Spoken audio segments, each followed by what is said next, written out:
कहानी काली हवेली का रहस्य।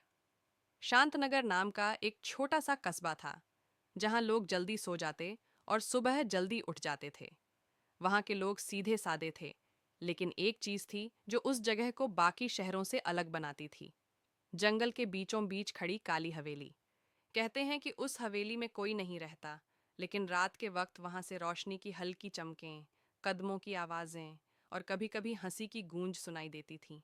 बच्चों को तो सख्त मना था कि वो उस रास्ते से भी ना गुजरें।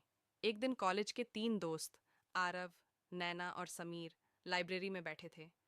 तभी आरव के बैग में किसी ने एक पुरानी मुड़ी तुड़ी चिट्ठी डाल दी। चिट्ठी पर लिखा था, अगर तुम्हें सच्चाई जानने की हिम्मत है तो आज रात 12 बजे काली हवेली के दरवाजे पर आना। समीर ने चिट्ठी पढ़ते ही कहा, कोई मजाक कर रहा है आरव, ये सब बकवास है। पर नैना ने धीरे से कहा, कभी कभी सच्चाई मजाक बनकर ही सामने आती है। आरव के दिल में उत्सुकता की लहर दौड़ गई। वो हमेशा से उस हवेली के रहस्य को जानना चाहता था। रात के 11 बजकर 45 मिनट पर तीनों टॉर्च लेकर जंगल की ओर बढ़े।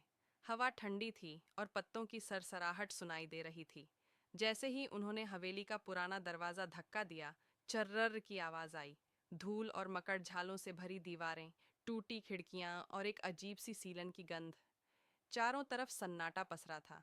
अचानक नैना ने देखा, सीढ़ियों के ऊपर किसी ने मोमबत्ती जलाई और एक साया झलक गया। किसी ने दरवाजा खोला, समीर ने कांपते हुए कहा। आरव ने हिम्मत दिखाई, चलो देखते हैं कौन है। वे धीरे धीरे सीढ़ियां चढ़े। ऊपर पहुंचकर देखा, एक कमरा खुला था। अंदर एक पुराना पियानो रखा था और दीवार पर एक काले कपड़ों में महिला की पेंटिंग टंगी थी। अचानक पियानो अपने आप बजने लगा। टिंग टिंग टिंग। तीनों के रोंगटे खड़े हो गए। नैना ने कांपते हुए कहा, ये कोई खेल नहीं है आरव, चलो यहां से निकलते हैं। पर तभी दीवार के पीछे से किसी के सिसकने की आवाज आई। कोई मदद मांग रहा है, आरव बोला और दीवार की ओर बढ़ा। वहां दीवार के एक हिस्से पर हल्की दरार थी। जब आरव ने उस पर हाथ रखा तो दीवार थोड़ी खिसक गई और एक गुप्त रास्ता खुल गया। गुप्त रास्ता नीचे की ओर जाता था। तीनों ने टॉर्च जलाई और धीरे धीरे नीचे उतरे। नीचे तंग गलियारे के अंत में एक लोहे का दरवाजा था, जिस पर लिखा था, सच्चाई जानने से पहले 3 बार सोचो। समीर ने डरते हुए कहा, आरव, मुझे अच्छा नहीं लग रहा, ये बहुत गलत जगह है। पर आरव ने दरवाज़ा खोल दिया। अंदर एक पुराना ताबूत रखा था। पास में कुछ पुराने अखबार और दस्तावेज पड़े थे। नैना ने एक पेपर उठाया। 1902। हवेली के मालिक राजवीर सिंह चौहान की पत्नी लावण्या की रहस्यमय मौत। आरव ने ताबूत खोला तो अंदर कोई कंकाल नहीं था, बस एक लाल दुपट्टा और एक पुरानी डायरी रखी थी। डायरी में लिखा था, मैं लावण्या हूँ। मेरे पति ने मुझे इस हवेली में कैद कर दिया था क्योंकि मैंने उनकी बुराइयों का विरोध किया। मैं आज़ाद नहीं हो सकी, पर मेरी आत्मा आज भी इंतज़ार कर रही है। कोई मुझे मुक्ति दिला दे। अचानक ठंडी हवा चली, मोमबत्ती बुझ गई और एक महिला की आवाज़ गूंजी, तुमने मेरी बात पढ़ ली, अब मुझे आज़ाद करो।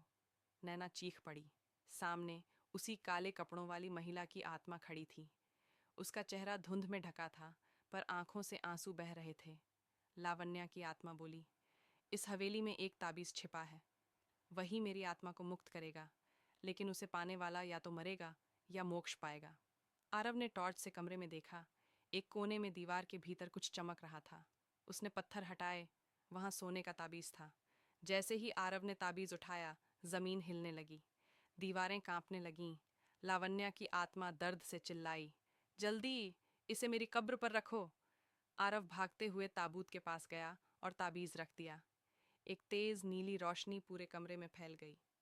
आत्मा धीरे धीरे मुस्कुराई, धन्यवाद, अब मैं मुक्त हूँ।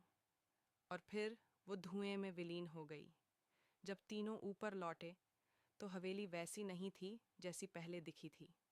दीवारें चमक रही थीं, हवा में अब बदबू नहीं थी, जैसे हवेली ने भी चैन की सांस ली हो।